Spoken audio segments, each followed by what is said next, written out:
그러므로 바로가 그의 모든 백성에게 명령하여 이르되 아들이 태어나거든 너희는 그를 나일 강에 던지고 딸이거든 살려두라 하였더라.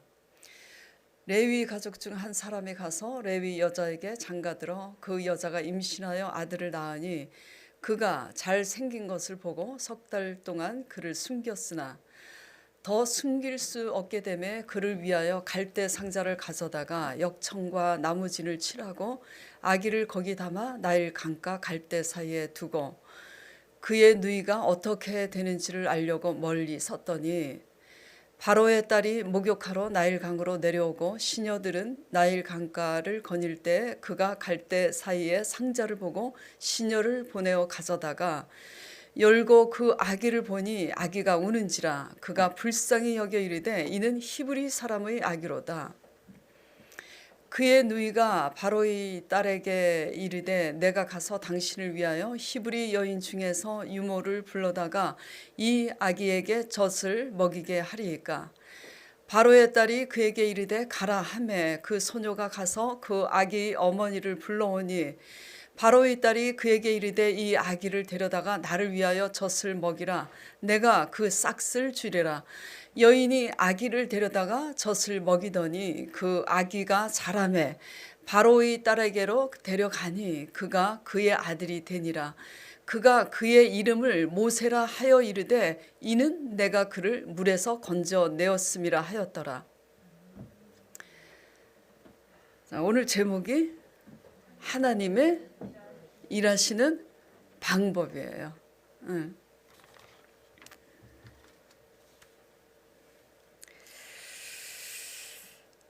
오늘 말씀을 통해서 하나님이 어떻게 일을 하시는가 그 일하시는 방법에 잘 주목해서 들으시길 바랍니다. 그래서 하나님이 일하시는 방법을 보면서 하나님은 왜 이런 방법으로 일을 하시는가. 그래서 하나님의 일하시는 방법을 보면서 하나님은 어떤 분이신가. 그리고 나아가서 이렇게 일하시는 하나님을 배우면서 우리가 삶 속에서 깨달아야 할 적용시켜야 될 교훈이 무엇인가 이런 것들을 나눠보도록 하겠습니다. 오늘 본문을 이제 다 읽었지만은 다시 요약을 한다면 이런 내용이에요. 애굽 왕 바로가 자기 민족보다 이스라엘 자손의 수가 너무 심히 번성해서 많아지니까 두려워합니다. 그래서 이스라엘 산파들에게 남자 아기가 나면은 다 죽이라고 명하는데 산파들이 그 명을 듣지 않아요. 그래서 그 애굽 왕 명대로 되지 않자 왕이 이제는 아기가 태어나면 그 남자 아기는 다 나일 강에 던져버리라고 그렇게 지시를 내립니다. 이때 이스라엘의 한 레위 여자가 아들을 낳아서 석 달을 기릅니다. 숨겨서. 아기가 태어나면 특징이 뭐예요? 울잖아. 그렇죠? 더 이상 숨길 수 없게 되자 갈대 상자에 담아서 나일 강가 갈대 사이에 둡니다. 그런데 때마침 이때 바루궁의 애굽의 공주가 나와서 그 상자 속에 든 아기를 보고 불쌍한 마음이 들어서 그 아기를 건져 자기 아들로 삼는 내용이에요. 그래서 자기 아들을 삼는데 바로의 딸이 그 아기 이름을 모세라고 짓습니다. 그 원래 애굽의 원 이름은 모세가 아니라 모우세스예요. 모우세스. 그래서 이게 뭐냐면 MO 스펠링 MO는 애굽의 그 단어로 물이라는 뜻이래요. 그래서 우세스 USES 이것은 건져내다. 건짐을 받다 그런 뜻이래요. 그래서 원래 애굽의 원어 이 모세의 뜻은 물에서 건져내었다. 그래서 모세라고 이름을 짓는데 히브리 발음으로 이스라엘 사람들이 히브리 민족이 또 다른 이스라엘 민족의 또 다른 이름이에요. 똑같은 민족입니다. 그래서 이스라엘 사람들의 발음으로 모우세스를 자꾸 그렇게 부르다 보니까 모세라고 이름하게 된 거예요. 이걸 참고로 이제 아시기 바라고. 자, 먼저 하나님의 일하시는 방법에 대해서 알아보도록 하겠습니다. 자, 먼저 이제 본문을 읽을 때 이런 것들이 정말 궁금한 분이 계셨을 거예요. 저도 초신자 때 이게 너무 궁금했으니까. 왜? 하나님은 전능자시라며 만왕의 왕이시라며 한낱 피조물인 애굽의 왕이라고 해봤자 만왕의 왕 대신 하늘에 계신 전능하신 하나님에 비하면 한낱 인간에 불과한 그 애굽 왕의 이 만행을, 그 악행을 왜 막지 않으셨는가라는 질문을 하게 되잖아요. 그렇죠? 예. 그래서 하나님의 일하시는 방법, 하나님은 왜 악한 자의 이런 만행을 막지 않으시는가, 이 점에 대해서 우리가 나눠보도록 할게요. 이스라엘을 학대하다 못해서 이제는 심지어 그 수가 너무 번성하니까 이스라엘의 남자 아기는 태어나는 족족 나일강에 다 던져버리라, 이런 만행을 지금 저지르고 있는 거예요. 근데 전능자 하나님께서 이 악행을 왜 방관하시는가, 왜 간과하시는가, 이런 문제예요. 그렇죠? 왜 이렇게 일을 하시는 걸까? 하나님은 어떤 분이시냐면 하나님은 악한 자의 만행을 억지로 막지 않으십니다. 막으실 능력이 있으신데도. 왜냐하면 악행을 심판하시는 근거를 삼으시기 위해서예요. 무슨 근거요? 악행을 심판하실 때 하나님은 심판과 구원의 하나님이세요. 각 사람을 심판하시고 구원하시는데 심판할 근거를 찾아야 되잖아요. 그래서 또 구원할 자를 그냥 근거 없이 구원하세요? 구원할 만한 자를 구원하세요. 믿음과 순종의 사람을 구원하시죠. 그래서 하나님은 근거를 찾기 위해서 그렇게 방관하시는 분처럼 그냥 악한 자의 악행을 억지로 막지 않으신다라는 거 알고 계시기 바랍니다. 하나님은 축복과 저주를 준행하시는 분이에요. 아무나 축복하세요? 아무나 저주하세요? 근거 없이 하지 않습니다. 축복할 사람을 축복하시고 저주할 사람을 저주하시기 위해서 그 근거를 아버지께서는 지켜보시는 거예요. 이런 하나님을 깨닫길 바랍니다. 우리의 자유의지 가운데서 행하는 의로움이든 불의함이든 다 지켜보신 후에 준행하시고자 그냥 잠잠히 지켜보신다라는 거, 그걸 유념하시길 바라요. 네. 자, 그러면 도대체 그래서 이렇게 지켜보신다면 그러면 언제 징벌하시는가? 어느 때가 하나님의 때인가?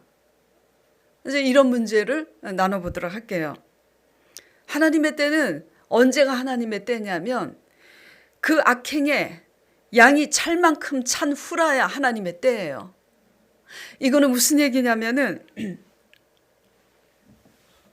자, 우리가 자녀를 매질을 할 때 시도 때도 없이 매질을 합니까? 자녀를 학대하는 부모 아니고서는 정상적인 부모라면은 시도 때도 없이 때리지 않아요. 언제 때리냐면 너 경고한다.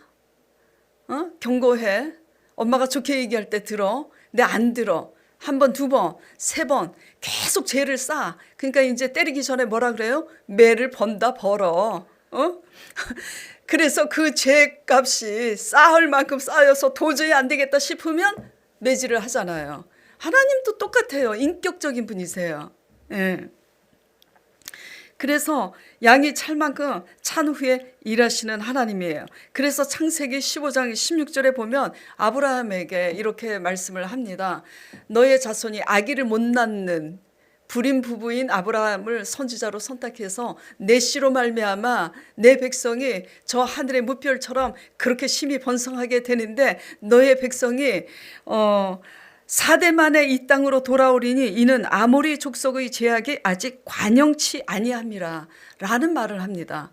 관영이라는 말을 국어사전으로 찾아보면 뭐라고 나와 있냐면 가득하다, 가득 넘쳐나다, 이런 뜻이에요.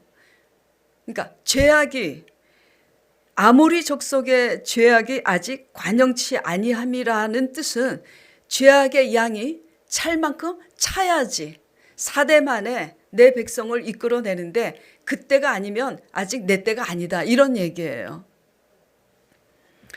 자, 그래서 하나님은 악이든 우리가 선이든 그 행하는 양이 찰만큼 찼을 때 하나님께서는 축복이든 저주든 준행하시는 분이신데, 이 창세기 15장 16절 말씀을 보면서 또한 우리가 깨달아야 될 것은 뭐냐면, 하나님의 때는 우리가 생각하는 때와 충분히 다를 수 있다는 것을 명심해야지 돼요.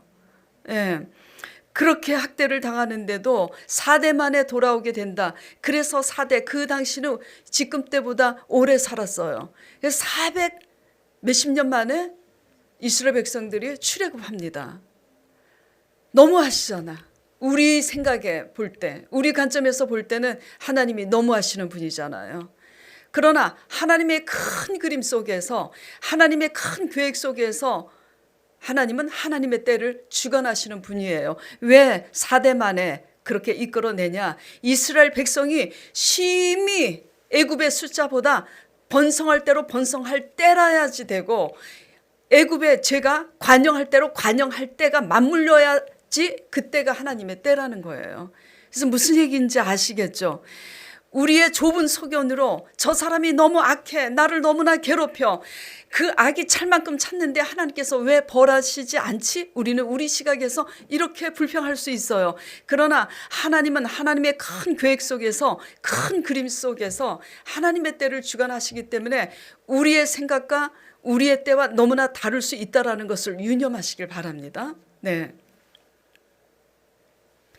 그렇기 때문에 하박국 선지자가 악인의 형통에 대해서 의문을 가지고 이렇게 질문을 할 때, 하박국 1장 13절, 2장 1절에서 3절까지 하나님께서 하박국 선지자에게 이렇게 답을 하시는 걸 볼 수가 있어요. 하박국 선지자가 지금 하나님께 묻는 거예요. 질문이, 제가 기도할 때 하나님께 잘 질문하는 것처럼 질문하고 있습니다. 주께서는 눈이 정결하심으로, 거룩하심으로 악을 참아 보지 못하시며 패역을 참아 보지 못하시거늘. 죄송해요. 이게 저기 뒤에 앉아 계시는 우리 청년 자꾸 몸을 흔드니까 내가 어지러워. 설교할 때 좀 가만히 좀 있었으면 좋겠어요. 네. 자, 주께서는 눈이 정결하심으로 악을 참아 보지 못하시며 패역을 참아 보지 못하시거늘 어찌하여 거짓된 자들을 방관하시며 악인이 자기보다 의로운 사람을 삼키는데도 잠잠하시나이까. 그렇잖아요. 악인의 형통에 대해서 하박국 선지자가 마음이 실족한 거야. 어떻게 악한 자는 저렇게 형통하고 잘 사냐. 우리 의인들은 이렇게 고난이 많은데. 그래서 참지 못해서 하박국 선지자가 이런 질문을 하는 거예요. 그래서 하나님께서 이 선지자에게 이렇게 답을 하십니다. 하박국 2장 1절에서 3절. 내가 내 파수하는 곳에 서며 성루에 서리라. 그가 하박국 선지자가 내가 내 파수하는 곳에 서서 성루에 서리라. 그가 내게, 하나님께서 내게 무엇이라 말씀하실는지를 기다리고 바라보며 나의 질문에 대하여 어떻게 대답하실는지 보리라 하였더니, 여호와께서 내게 대답하여 이르시되 너는 이 묵시를 기록하여 판에 명백히 새기되 달려가면서도 읽을 수 있게 하라. 돌판에 새기라는 거예요. 자, 3절. 이 묵시는 정한 때가 있나니 그 종말이 속히 이르겠고 결코 거짓되지 아니하리라. 비록 더딜지라도, 너희들이 볼 때에 너무나 더딜지라도 기다리라. 지체되지 않고 반드시 응하리라. 악한 자의 형통에 대해서 너희가 원망하지 말고 기다리라고. 반드시 내가 심판하겠다. 묵시로 정한 때가 있다. 지금 이런 말씀을 하고 계시는 거예요. 예.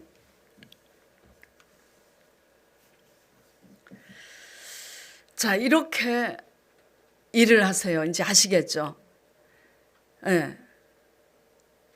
심판과 구원의 하나님, 축복과 저주의 하나님께서는 그 일을 준행하시기 전에 그렇게 충분히 준행하실 만한 근거를 채울 만큼, 그 양이 찰 만큼 찼을 때 일하시는 하나님인데, 우리의 생각보다 더 늦게 우리가 원하는 타임에 일하시지 않을 수 있다라는 이 크신 하나님을, 광대하신 하나님을 우리가 지금 배우고 있는 거예요. 그렇기 때문에 삶 속에서 우리는 어떠한 교훈을 적용시켜 가면서 우리가 살아야 되느냐, 살아야 되는가? 예.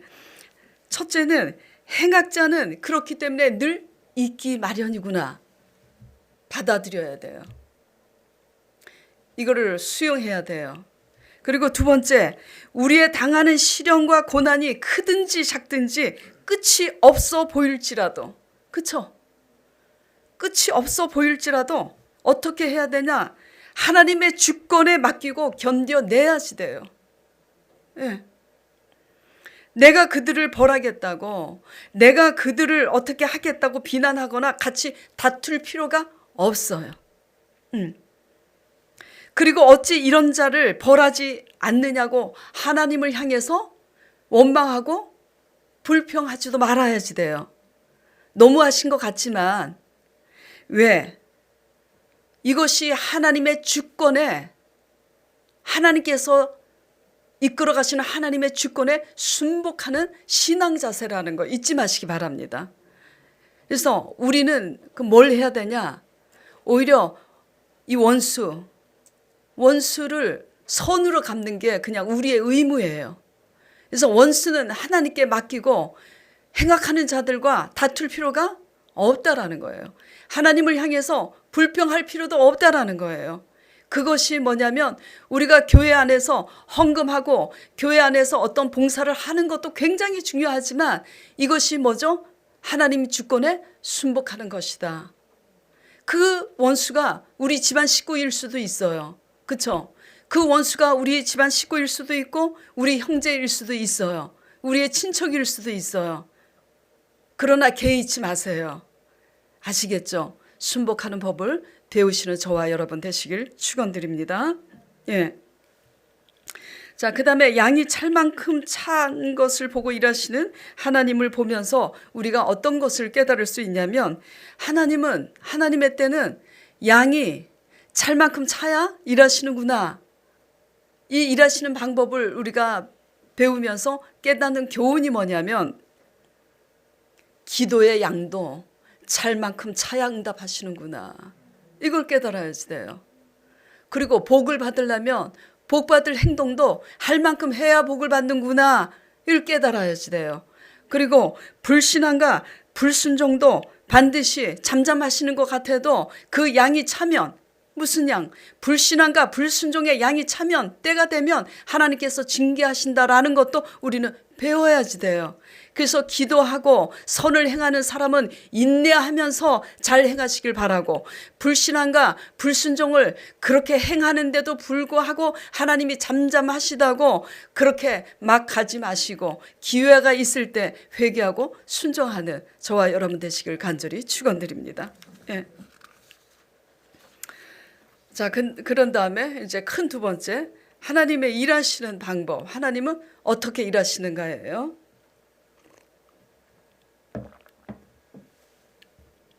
하나님은 심은 대로 거두게 하시는 분이세요. 어떻게 하신다고요? 무엇을 심든지 그대로 거두리라. 예수님께서 친히 말씀하셨어요. 우리는 무엇을 심든지 그대로 거둬요. 자연의 이치하고 똑같아요. 호박씨 심으면 호박, 참외씨 심으면 참외, 포도씨 심으면 포도, 열매를 맺는 거예요. 예, 심은 대로 거두게 하시는 하나님을 볼 수 있어요. 자, 애굽 왕이 오늘 본문에 자 1장 22절 볼까요? 본문 이제 처음.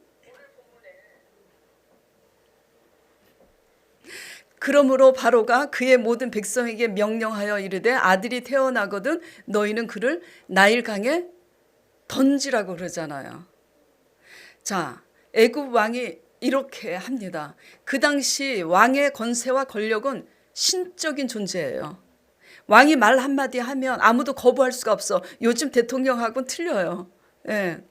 그냥 손가락 하나만 이렇게 하면 죽는 거고, 예. 지팡이 든 호를 내밀면 사는 거고, 그냥 그래요. 왕의 권세가 막강하죠. 그래서 이 바로 왕이 나일강에 남자 아기가 태어나거든 히브리 민족을 던지라고 명합니다. 그런데 하나님께서 어떻게 일을 하시냐면 애굽 왕이 나일 강에 이스라엘 아기를 던지게 하심 같이 애굽의 군사인 모든 남자들을 모두 바다에 던지시는 그 하나님을 볼 수가 있다라는 겁니다. 자, 무엇을 심든지 그대로 거둬요, 안 거둬요? 거둬요. 출애굽기 14장 15절 18절 보겠습니다. 자, 잘 들으세요. 제가 읽을 테니까. 여호와께서 모세에게, 이제 모세가 컸어요. 아기 모세가 커가지고 하나님 지시대로 이스라엘 백성들을 출애굽시키는 그때에 홍해 바다 앞에 있고 뒤에는 애굽의 군사들이 이제 추격해 오고, 그래서 진퇴양난의 그런 상황인데, 이제 여호와께서 이제 이렇게 말씀하시는 거예요. 여호와께서 모세에게 이르시되 너는 어찌하여 내게 부르짖느냐? 이스라엘 자손에게 명령하여 앞으로 나아가게 하고 지팡이를 들고 손을 바다 위로 내밀어 그것이 갈라지게 하라. 전혀 불가능한 상황에 그 문제의 홍해 바다를 향해서 내 손을 들어서 그 지팡이를 들라 하니 홍해가 갈라진 거예요. 예. 그 갈라지게 하라 하니 이스라엘 자손이 바다 가운데서 마른 땅으로 동풍을 불어서 삽시간에 그 땅을 마르게 하나님께서 역사하시니 이스라엘 백성들이 그 가운데 홍해 바다를 마른 땅처럼 지금 건너가고 있는 거예요. 17절. 내가 애굽 사람들의 마음을 완악하게 할 것인즉 그들이 그 뒤를 따라 들어갈 것이라. 내가 바로와 그의 모든 군대와 그의 병거와 마병으로 말미암아 영광을 얻으리니 내가 바로와 그의 병거와 마병으로 말미암아 영광을 얻을 때야 애굽 사람이 나를 여호와인 줄 알리라 하시더니, 자, 21절. 모세가 바다 위로 손을 내밀매 여호와께서 큰 동풍이 밤새도록 바닷물을 물러가게 하시니 물이 갈라져 바다가 마른 땅이 된지라. 이스라엘 자손이 바다 가운데를 육지로 걸어가고 물은 그들의 좌우에 벽이 되니 애굽 사람들과 바로의 말들 병거들과 그 마병들이 다 그들의 뒤를 추격하여 바다 가운데로 들어오는지라. 새벽에 여호와께서 불과 구름 기둥 가운데서 애굽 군대를 보시고 애굽 군대를 어지럽게 하시며, 새벽에 여호와께서 불과 구름 기둥 가운데서 애굽 군대를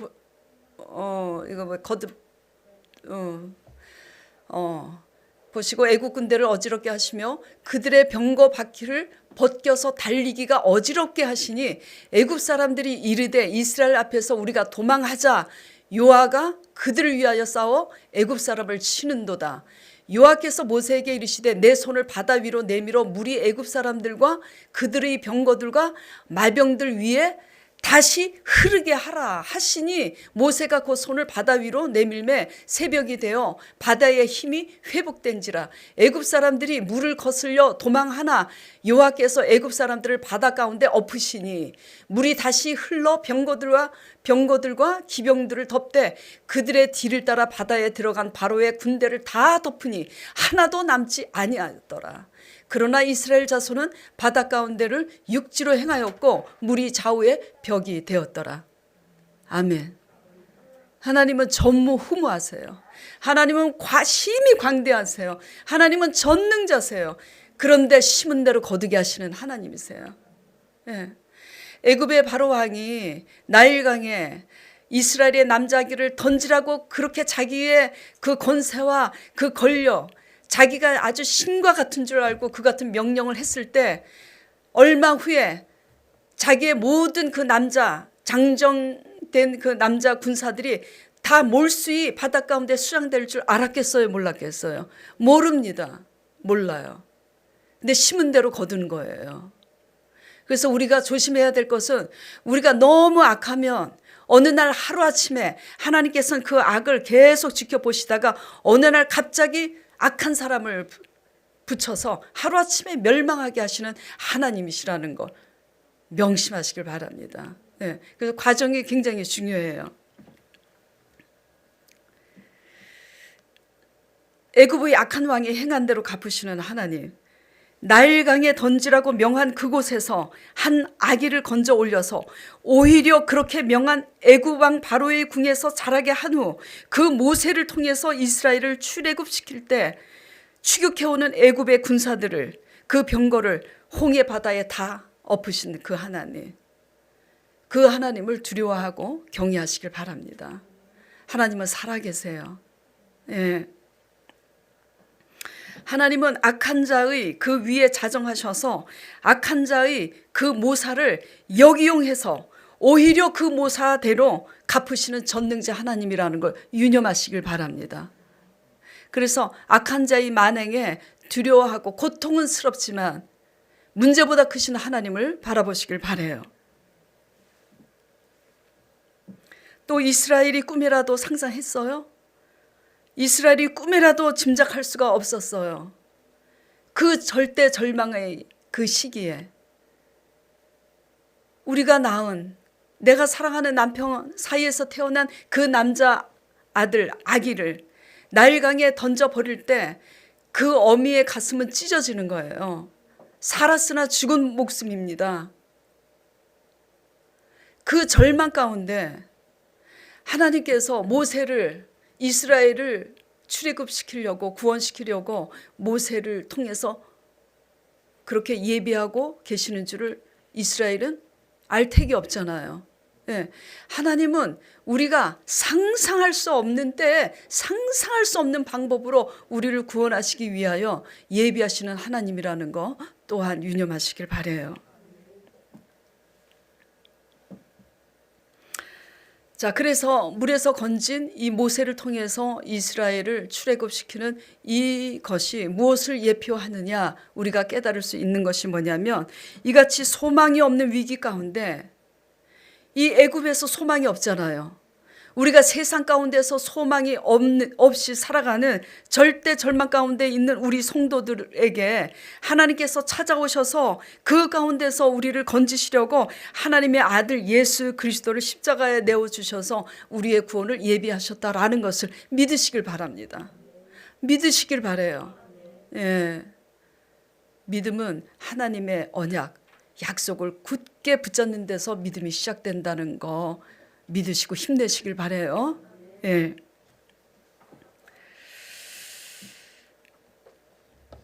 그리고 죄 없이 또 이러한 생각이 있는 분들은 이런 생각이 들 거예요. 죄 없이 애매히 강에 던져진 수많은 그 아기들은 다 어떻게 되는가. 하나님께서 건지사 천국에 들이신 줄 믿으시길 바랍니다. 예. 하나님은 우리의 상상을 뛰어넘어서 우리의 심은 대로 거두게 하시는 하나님이세요. 언제? 때. 그래서 좋은 걸 심길 바랍니다. 하나님이 잠잠하시다고 우리 손 가는 대로 행하지 않고 우리 발이 가고 싶은 대로 가고 그렇게 하지 않기를 축원드려요. 하나님은 모든 것을 다 알고 계세요. 그렇죠? 다 알고 계세요. 그럼에도 그러나 잠잠하심에 대해서 하나님의 완전하심, 불평하지 말고 하나님의 완전하심을 신뢰하시길 바랍니다. 내가 원하는 대로 우리가 원하는 때에 하나님께서 역사하시지 않는다고 실족하지 마시고 우리의 부족함과 우리의 짧은 소견으로 볼 때에는 왜 안 하시지라는 퀘션이 붙어도 하나님은 여전히 완전하시고 부족함이 없으신 그 하나님이라는 것을 신뢰하시길 바라요. 예, 이것이 굉장히 중요합니다. 왜냐하면 이걸 신뢰해야 우리는 어떻게 하냐면 우리가 도저히 이해할 수 없는 고난이 닥쳤을 때 그리고 우리의 이해할 수 없는 고난이 끝이 보이지 않을 때 그럼에도 불구하고 말씀을 통해서 이 크신 하나님을 신뢰할 때 우리의 억울함에 잠잠하시다고 왜라고 하나님께 불평하지 않게 되는 거예요. 고통은 스러워도 하나님이 더 잘 알아서 하나님이 정말 더 잘 알아서 하나님의 때 하시겠지. 하나님은 완전하신 분이니까 이렇게 고백하면서 고통스럽지만 그럼에도 불구하고 오히려 하나님 안에서 우리가 신앙으로 성숙해져 가는 줄 믿으시길 바랍니다. 예. 그래서 악인을 향해서 심판하고 저주하기보다 그들을 향해서 비난하고 다투기보다 하나님을 신뢰함으로 하나님께 맡기고 의연해지는 우리 영혼의 성숙과 성장이 빚어지기를 간절히 축원드려요. 예. 또 도전받을 교훈은 과연 나는 지금 무엇을 계속 신고 있느냐 이거예요. 하나님께 말 안 듣는 것을 계속 신고 있으면 때가 되면은 돌아오는 건 매밖에 없는 거예요. 근데 여러 가지 시험과 환란이 있음에도 불구하고 참고 견딤으로 선을 행하면, 선을 행하되 낙심하지 말지 때가 되면 이르리라. 예. 그래서 어려운 가운데 완전하신 하나님을 신뢰함으로 믿음의 신앙 고백과 선을 행하는 여러분 되기를 축원드려요. 네.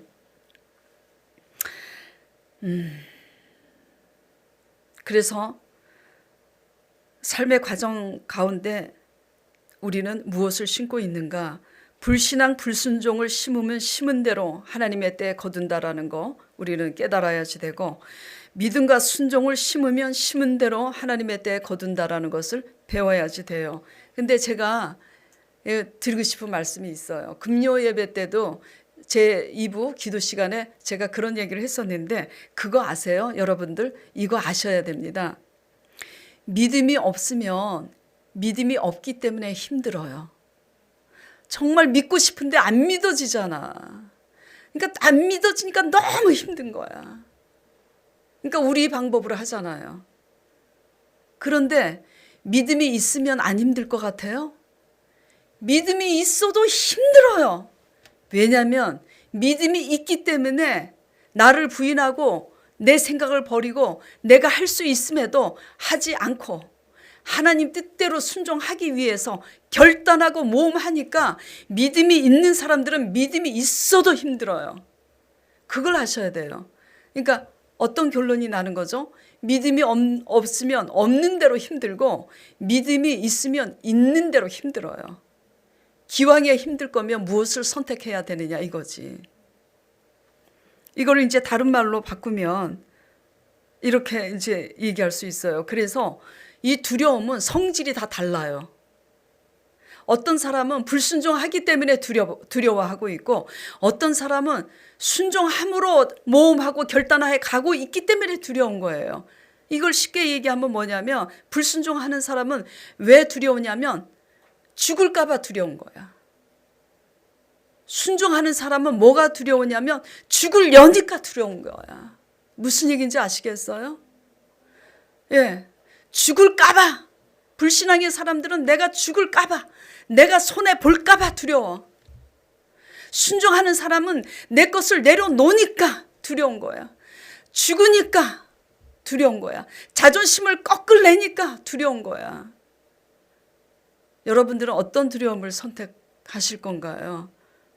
예, 무엇을 심든지 그대로 거두리라. 전능하신 하나님을 기억하시길 바랍니다. 예, 그 다음에 세 번째, 하나님께서는 어떻게 일하시는가? 큰 세 번째예요. 하나님은 사람으로서는 도저히 불가능한 때에 일하시는 하나님이세요. 예. 도저히 불가능한 때라는 것은 무조건 위기 상황이라고 생각하면 안 돼요.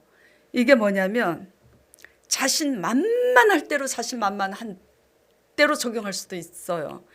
왜냐하면 애굽 왕의 입장에서 봅시다. 이스라엘 남자 아기를 나일강에 던지게 함으로써 더 이상 이제 번성하지 않을 것이라고 자신만만하잖아. 내 명을 거역할 사람이 어디 있어? 그렇잖아요. 그러니까 더 이상 자신의 권세에 도전장을 낼 자가 이제 없기 때문에 이렇게 나일강에 이스라엘 아기들이, 남자 아기들이 던져져요. 그러니까 더 이상 번성할 수가 없는 거야. 자신이 있어요, 없어요? 예, 그렇게 자신이 있는 때 하나님이 일하신다라는 거예요. 그래서 제가 얘기했죠. 내가 자신이 있어 하는 거, 우리 강 목사님이 자신이 있어 하는 거, 여러분들이 자신이 있어 하는 걸 하나님이 깨트리세요. 그래야 우리는 순종하는 사람이 되고. 예. 지금은 하나님이 우리 아들이 자신만만해 하는 것들을 깨트리고 지금 있으시죠. 저는 그걸 그냥 뒤에서 바라보고 있어요. 왜? 잔소리 안 해요. 하나님이 목사인 나에게도 그렇게 하셨는데 그냥 위로만 하고 있죠. 자신만만해야 하더니 지금 너무 힘들어해. 자기 선택에 대해서. 전번에 살짝 얘기했었죠. 그래서 이런 신적 권위와 같은 애굽 왕의 건세에 그의 명령한 대로 감히 누가 막을 쏘냐. 그래서 이스라엘은 더 이상 번성할 수가 없다. 그래갖고 이제 마음 푹 놓고 자신만만하게 살고 있는 그때가 하나님이 일하시는 때라는 거죠. 그 다음에 이스라엘의 입장에서 볼 때는 절대 절망의 때잖아요. 예, 그 명을 어기고 숨겨봤자 시간이 지나면 애굽 군사들에게 들키기 마련이에요. 아기가 태어나면 왜 이렇게 많이 울어? 그렇죠? 기저귀에 소변을 조금 봐도 울고 배고파도 울고 아기들의 언어는 울음으로 표현을 하기 때문에 전부 울어요. 그냥 아기들을 감춰봤자 한계가 있어. 그리고 이제 잘 감춰서 아기가 자랐다 그래. 그 아기가 방 안에 그냥 얌전히 있겠어요? 돌아다니지? 근데 남자 아기거든 강에 던져버리라고 명했는데 남자 아기들이 이렇게 바깥에 다니면 애국 군사 눈에 띄잖아. 그러니 감추는데 한계가 있는 거예요. 그래서 본문 2절 3절에 보면은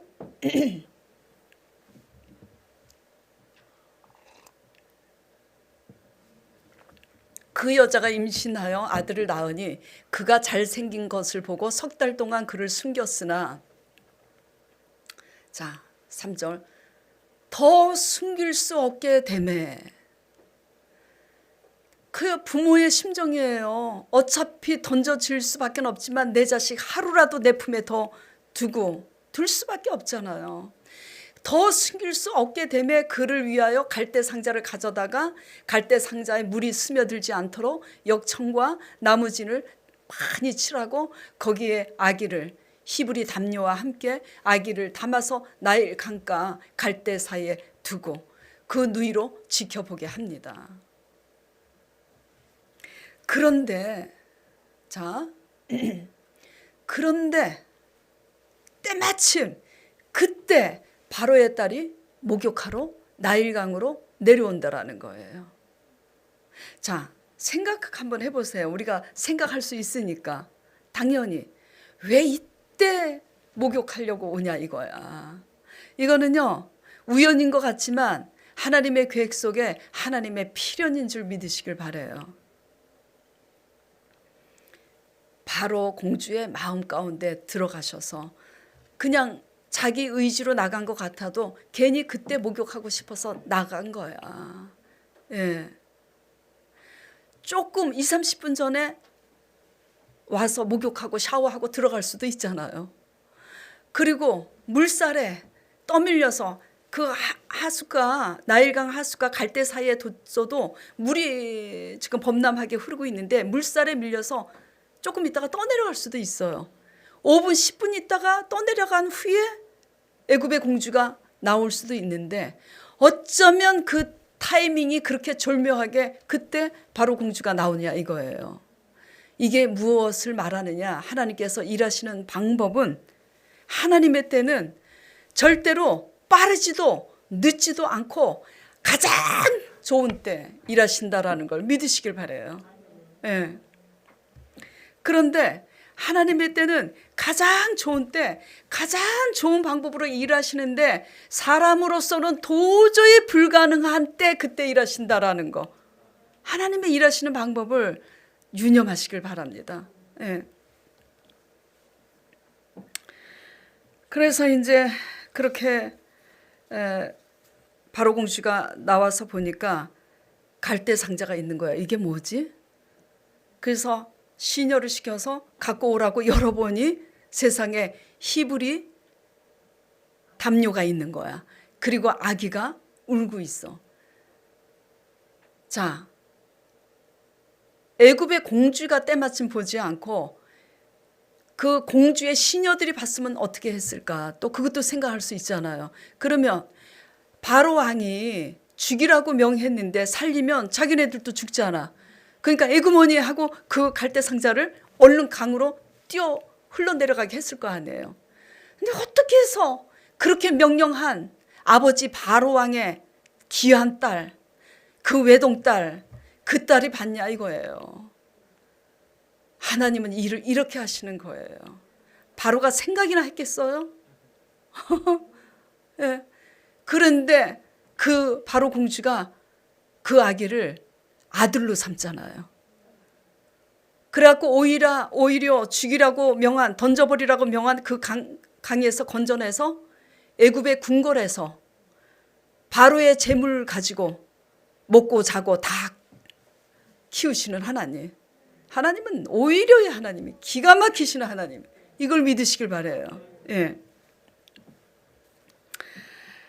더 이상 숨길 수 없는 그때에 사람의 힘으로서는 그래서 포기할 수밖에 없는 그때에 하나님이 일하시기 시작하는 때임을 믿으시길 바라요. 그렇기 때문에 더 이상 할 수 없다고 포기할 수 없는 그때에 그냥 낭망하고 포기하는 우리가 되지 않길 바라요. 우리가 포기할 수밖에 없는 그때가 하나님의 일하시기 시작하는 때임을 믿고 믿음으로 고백하는 여러분 되길 바라요. 그래야 하나님이 일을 하신다라는 거. 예. 그런데 왜 그러면 이렇게 일하시는가? 제 18번 항상 얘기했죠. 왜 이렇게 일하세요? 그렇죠. 하나님, 그래야 하나님이시니까. 예? 왜 이렇게 하시는가? 불가능한 때. 그래야 하나님이시잖아요. 가능한 때, 사람으로서 가능한 때 하면 사람이 한 거잖아요. 그렇기 때문에 불가능한 때 하시는 거예요. 이러니까 말씀을 통해서 하나님을 배우면 계단에 우리 교회 들어오는 입구에 그렇게 썼죠. 묵상은 하나님을 알아가는 시작입니다. 말씀을 통해서 우리는 하나님을 알게 되고요. 하나님을 믿음으로 알게 된다면 그 믿음을, 하나님을 안 그 믿음을 불가능한 상황에 다 붙잡고 믿음으로 고백하세요. 이게 영적인 전쟁입니다. 그런 자는 살아요. 불가능한 가운데. 그런데 말씀을 통해서 하나님에 대한 믿음이 없고 흔들리니까 불가능한 때 내가 어떻게 해보겠다고 애쓰고 힘쓰고 그렇게 하지 마시길 바라요. 그러면 그냥 40년 광야 생활 하다가 광야에서 죽어간 이스라엘처럼 그런 결과밖에 생기지 않습니다. 사람으로 가능한 때는 사람이 할 수 있는 때이기 때문에 사람으로 도저히 할 수 없는 때가 곧 하나님의 때라는 거 유념하시길 바랍니다. 그렇기 때문에 또한 우리가 깨달아야 할 것은 뭐냐면 우리 입장에서 애가 타고 속이 타서 그렇지 하나님의 타이밍은 뭐죠? 결코 빠르지도 결코 늦지도 않아요. 예, 가장 좋은 때, 가장 좋은 방법으로 일하시는 하나님에 대한 신뢰를 꼭 붙잡고 내 맘대로 되지 않는다고 그렇게 불평하지 말고 다투지도 말고 인간적인 방법으로 다 하지 말고 잠잠히 참아 견디면서 하나님만 바라보시는 저와 여러분 되길 바랍니다. 예. 자, 이 말씀을 생각하면서 기도하도록 하겠습니다. 제가 기도 드릴게요.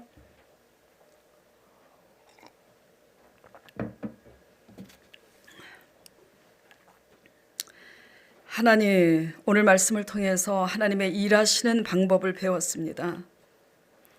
하나님의 일하시는 때는 더 빠르지도 않고 더 늦지도 않게 정확히 반드시 가장 좋은 때에 일하시는 하나님이라는 걸 배웠습니다.